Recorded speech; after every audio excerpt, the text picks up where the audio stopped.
लाल घास लाकर भैंस को डालकर उनसे बात करने लगा और कहने लगा, उम्र ज्यादा होने के बाद महत्व कम होगा, शायद यही है। जब मैं अच्छे से कमा रहा था तब मेरा बेटा मुझसे बहुत अच्छे से व्यवहार और प्यार करता था, लेकिन अब नाश्ता खाने के लिए भी पूछता नहीं है। मेरा तो छोड़ो, तुम तो पशु हो, तुम्हें तो उसने घास देना भी बंद कर दिया और दुखी होने लगा। तब गोरी अम्बा अम्बा कहकर राबने लगी। तब किशन बोला, आप लोगों को मैं कभी नहीं छोड़ूंगा, मैं अपनी आखिरी सांस तक आपका ख्याल रखूंगा। कहा तभी वहां पर किशन लाल का बेटा करण आ गया और बोलने लगा, ये क्या पिताजी, आप सठिया गए हो क्या? उन पैसों से क्या बात कर रहे हो? वैसे अब ये बूढ़े हो गए हैं, अब मैं इन्हें तबेले में बेचने का सोच रहा हूँ। किशनलाल, तब बेटा ऐसे न कहो, यही भैंस हमें दूध देकर हमारा पालन पोषण किए थे, अब इन्हीं के बच्चों से तुम व्यापार कर रहे हो, तबेले में भेजना पाप है, मैं अब इनकी देखभाल करूंगा। कहा करण, तब क्या आप देखभाल करोगे? आपको खाना देना ही बेकार है, ये सोच रहा हूँ, और आप इनका ख्याल रखोगे। और फिर वहां से चला गया। कुछ दिनों बाद एक बार एक गुफा में एक डॉन अपने आदमियों से, इस गांव के जमींदार के बेटे को हमें किडनैप करना है, इस गांव हम इसी काम से आए हैं, उस बच्चे के बारे में पता करने को कहा था, क्या पता किया है तुम लोगों ने? पूछा। तब उसके आदमी बोले, हाँ डॉन, वह बच्चा इस गांव के स्कूल में 5th क्लास पढ़ रहा है, शाम को 3:30 बजे स्कूल से बाहर आकर कार के लिए इंतजार करेगा, तभी उसे किडनैप करना होगा, और वह भी कार आने से पहले। तब कौन बोला, ठीक है, अपनी कार को तैयार रखो, इस बार डॉन भी आएगा। किशनलाल आए दिन शाम को शंकर और गौरी को घास चराने के लिए ले जाता था और उसके साथ ही अपने पोते बिट्टू को स्कूल से लाता था। अगले दिन हर रोज की तरह किशनलाल अपनी भैंसों के साथ स्कूल के बाहर आ गया और बच्चों की स्कूल से छुट्टी हो गई। तब जमींदार का बेटा बंटू और किशनलाल का पोता बिट्टू मिलकर बात करते हुए स्कूल गेट के बाहर आए। तभी वहां पर डॉन कार आकर रुकी। डॉन अपने आदमी से, इन दोनों में से जमींदार का बेटा कौन है कहकर पूछा। तब उसका आदमी बंटू की तरफ इशारा कर बताया। तब डॉन कार का शीशा खोलकर अपना हाथ बाहर निकालकर अपने आदमी से कार को तेजी से चलाने के लिए कहा। ऐसे डॉन गलती से बिट्टू को बंटू समझकर कार के अंदर खींच लिया। तभी किशनलाल ने ये सब देख लिया। किशनलाल उस कार के पीछे दौड़ने लगा, वह भैंसे भी कार के पीछे भागने लगी। शंकर दूसरे रास्ते से भागने लगी। डॉन का आदमी, यह बच्चा जमींदार का बेटा नहीं है, इस बच्चे के बगल में खड़ा बच्चा जमींदार का बेटा था, कहा। तब डॉन परेशान हो गया। डॉन का आदमी गाड़ी को बहुत तेजी से चलाने लगा। तभी वहां शंकर दूसरे रास्ते से उनकी गाड़ी के सामने आ गई। ये देखकर डॉन का आदमी तेजी से कार के ब्रेक को मारता है, बस वह कार सीधे जाकर एक पेड़ से टकराती है। डॉन और उसका आदमी घायल हो जाते हैं, मगर बिट्टू को कुछ नहीं होता। तभी वहां पर पुलिस आ गई। डॉन को पकड़कर, एसआई, क्यों रे तुम इस गांव में हो, तुम अब पकड़े गए हो कहकर किशनलाल से एसआई ही बोलने लगा, इसका नाम कालिया है, ये बच्चों को किडनैप करता है, इसके ऊपर 5 लाख रुपए का इनाम है, इसको पकड़ने के लिए आपको वह इनाम दिया जाएगा, कहा। तब किशनलाल बहुत खुश हुआ। अगले दिन किशनलाल के घर उस गांव का जमींदार आया। वह किशनलाल से, किशनलाल जी, आपकी वजह से ही मेरा बेटा किडनैप से बचा है, कल नहीं तो वह किसी ना किसी दिन मेरे बेटे को किडनैप कर ही लेता, आपका एहसान मैं कभी भी नहीं भूलूंगा कहकर किशनलाल को थोड़े पैसे दिया। ये सब देखकर किशनलाल का बेटा करण, पिताजी गलती हो गई, मेरे बेटे की जान खतरे में आने के बाद एक पिता को अपने बच्चों पर कितना प्यार होता है, मुझे अब समझ आ गया, आज मुझे प्यार की कीमत पता चल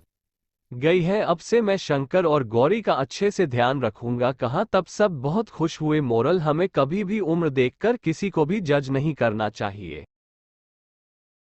ढाबा, पराठा, आलू सब्जी। एक गांव में मदनलाल नाम का व्यक्ति एक ढाबा चलाता था। ढाबा में पराठा, प्रणय नाम का व्यक्ति पराठे बना था, लालू नाम का व्यक्ति आलू की सब्जी बनाता था। वे दोनों खाना बहुत अच्छा बनाते थे। ढाबे पर खासकर उससे ही गाने लोग आते थे। उस ढाबे पर रंगून हर रोज खाने आता था। एक दिन रंगून मदनलाल के पास आकर कहा, मदन भाई, तुम्हारे ढाबे पर पराठे और आलू सब्जी ना खाऊं तो मेरा दिन पूरा नहीं होता, उसी से तुम्हारा ढाबा बच गया है, वरना मैं कब का उसको हड़प लेता। यूं सब तारीफ करते। तब फ्रेंड ने और लालू बहुत खुश होते थे। एक दिन लालू पढ़ने से, यार पढ़ने मेरे अलावा खोया और आलू की सब्जी बनाए तो तुम्हारा पराठा कौन खाएगा? प्रणय ने बोला, मैं भी यही कहने वाला था, मेरे अलावा कोई और पराठा बनाए तो तुम्हारी आलू की सब्जी को कोई हाथ भी ना लगाए। लालू बोला, तुम कहते हो तिलोक तुम्हारा पराठा खाने आते हैं? तब करने बोला, और नहीं तो क्या, तुम्हारी बेकार से आलू सब्जी खाने थोड़ी आते हैं? लालू बोला, हाँ, सब्जी अच्छी ना हो तो ये पराठा कौन खाएगा? तब प्राण ने बोला पराठे ना हो तो खाली सब्जी कौन खाएगा? लालू बोला ठीक है तो आज मैं सब्जी बेकार बनाता हूँ, मैं देखता हूँ कि तुम्हारे पराठे कैसे खाते हैं। तब पर ने बोला ठीक है देखते हैं। लालू ने उस दिन आलू की सब्जी में डिब्बे का सारा मिर्ची उसमें डाल दिया। रंगून ने सब्जी खाए और कहने लगा बाप रे इतनी मिर्ची, मुंह जल गया। और यूं सब ग्राहक उस सब्जी को थूक कर चले गए। मदनलाल को समझ में नहीं आया यहाँ क्या हो रहा है। तबला दुगोला देखा प्रणय सब्जी ठीक ना हो तो तुम्हारा पराठे का कोई एक भी निकाला नहीं खाएगा। तब रहने बोला ठीक है कल देखो मैं पराठा भी करता हूँ, देखते हैं तुम्हारी सब्जी कौन खाता है। अगले दिन पहने ने आटा में गोंद मिलाकर पराठे बनाने लगा। रंगून ने उस पराठे को खाने लगा और उसके टुकड़े कर रहा था लेकिन उसके टुकड़े नहीं हो रहे थे। तब उसे वह दांतों से काटने लगा। रंगून बोला अरे मेरे दांत टूट गए। लोगों ने भी पराठे को मदनलाल के मुंह पर फेंक दिया। मदनलाल बोला ये पराठे इतने सख्त क्यों है, इसमें क्या मिलाया है? रंगून एक हाथ से गाल को पकड़कर मदनलाल के पास आया और बोला यह क्या हो रहा है, दोबारा ऐसा हुआ तुम्हारे ढाबे पर मैं कब्जा कर लूंगा, खबरदार। मदनलाल उन दोनों को बुलाकर बोला तुम दोनों ये कर क्या रहे हो? दोनों ने जो हुआ वह सब बताया। लालू बोला आप ही कहो कौन बड़ा है ये या मैं? और पढ़ने भी बोलने लगा कि दोनों को मिलकर रहना चाहिए, ऐसे तर्क ना दे, आज ये बता दीजिए कि कौन बड़ा है। जब मदनलाल सोचा यह बातों से नहीं समझेंगे, कोई उपाय सोचना होगा। थोड़ी देर बाद मदनलाल एक चाय की प्याली को लेकर आया और कहा अब मेरे सवाल का जवाब दो और जिसने सवाल का सही जवाब दिया वही बड़ा है। अगर जवाब नहीं दे पाए अब से चुपचाप तुम दोनों को अपना अपना काम करना होगा वरना दोनों को नौकरी से निकाल। वह दोनों मान गए। इस कप का हैंडल किस और है? ये मदनलाल ने पूछा। लालू बोला बाएं और है। मदनलाल ने कप को घुमाया। अब किस और है? प्रलय बोला अब मेरी और है। मदनलाल ने उस कप को घुमाया। अब किस और है? लालू बोला अब मेरी और है। फिर मदनलाल ने उसका को वापस घुमाया और बोला अब की एक और है। जब प्रलय ले बोला मेरी और है। मदन ने दोनों को एक जोरदार चांटा मारा। एक सवाल का एक ही जवाब दो, मैं बताता हूँ सुनो। कप का हैंडल बाहर की ओर होता है। दोनों बहुत परेशान हो गए तो अब से चुपचाप पराठा बनाए या सब्जी। प्रलय और लालू अपना काम खुशी खुशी करने लगे। मोरल हमें कभी भी फालतू की बहस नहीं करनी चाहिए।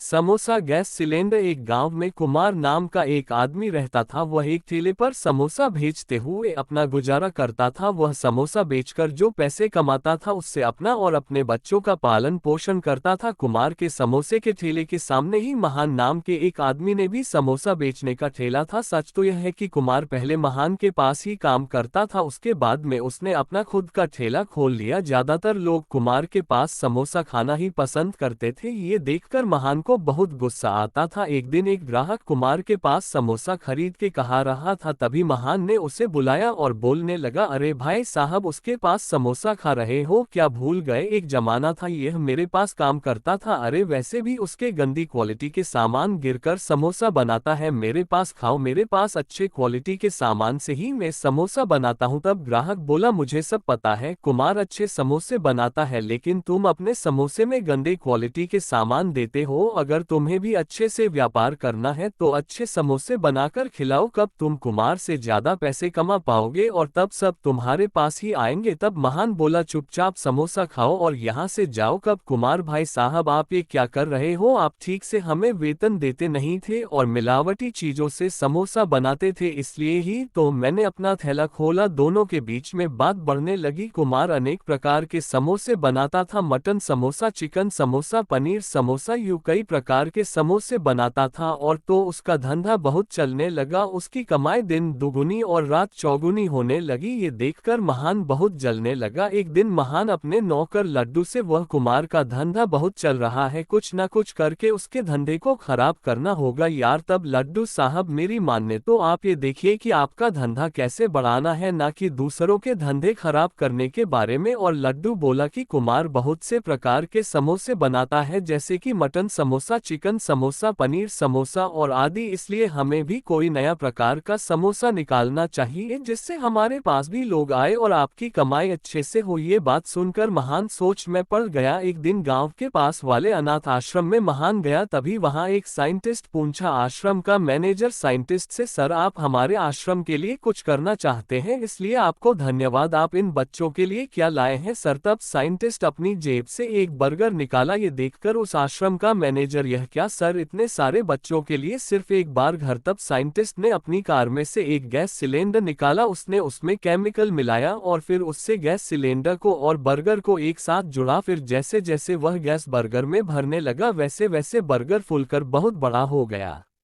ये देखकर उस आश्रम का मैनेजर और बच्चे खुश हो गए। साइंटिस्ट बोला, देखिए मैंने गैस सिलेंडर खास तौर पर बच्चों के लिए बनाया है। अब से आप बच्चों के लिए कोई भी वस्तु हो, बस उस वस्तु को इस गैस सिलेंडर के साथ जुड़े, तब वह वस्तु बड़ी हो जाएगी, सब बच्चे मजे से खा पाएंगे। हाँ, खास बात, इस गैस में बस 2 बूंद ही केमिकल डालें तभी वह गैस सिलेंडर काम करेगा, एक भी बूंद ज्यादा ना डालें। इस तरह साइंटिस्ट ने अनाथ आश्रम के मैनेजर के हाथ में वह गैस सिलेंडर दिया और वहां से चला गया। ये सब देखकर महान के दिमाग में एक आइडिया आया। एक रात महान उस आश्रम में गया, फिर उस गैस सिलेंडर को और केमिकल को अपने साथ चुरा के लाया। अगले दिन तब काय पाया तो मैनेजर ने साइंटिस्ट को ये बात बताई। तब साइंटिस्ट उस गैस सिलेंडर को ट्रैक करने की कोशिश करने लगा। वहां महान ने गैस सिलेंडर के साथ समोसे को जोड़ा और उसमें गैस बनना शुरू किया। बस फिर क्या था, वह समोसा बहुत बड़ा हो गया। महान ने उस समोसे को अपने ठेले पर रखा, जॉइंट समोसा खाओ, जॉइंट समोसा खाओ, ऐसे बोलकर उस समोसे का प्रचार करने लगा। ये सब देखकर लोग कुमार के पास से हटकर महान के ठेले के पास आए। इस तरह महान उसके सिलेंडर से समोसा बनाकर बेचने लगा। एक दिन महान के मन में लाल जागा, उसने सोचा कि समोसे को थोड़ा और बड़ा बनाएगा। ये सोचकर कि 2 बूंद से समोसा ज्यादा बड़ा नहीं होगा, और उसने सारा केमिकल डाल दिया। फिर वह समोसा में गैस भरने लगा। यूं समोसा में गैस भरते भरते उस समोसा को बहुत बड़ा बना दिया। उस समय से कोला कर उसने अपने ठेले पर रखा। इतना बड़ा समोसा देखकर सब लोग हैरान हो गए। एक ग्राहक ने उस समोसे का दाम पूछा, तब महान बोला 10,000 रुपए। उस ग्राहक ने महान को 10,000 रुपए दिया और समोसा अपने साथ ले जाने लगा। तभी वह समोसा मोम की तरह अचानक फट गया। वहां जितने भी लोग खड़े थे उन सब का मुंह काला हो गया। लोगों ने महान को खूब मारा। तभी वह साइंटिस्ट पुलिस के साथ वहां पहुंचा। साइंटिस्ट, क्यों रे महान, यह आविष्कार तो मैंने अनाथ आश्रम के बच्चों के लिए बनाया था और तुमने ही से चुरा लिया। इंस्पेक्टर साहब, आप इसे गिरफ्तार कीजिए। तब पुलिस ने उसको गिरफ्तार करके जेल में डाल दिया। मोरल, हमें कभी भी लालच नहीं करना चाहिए।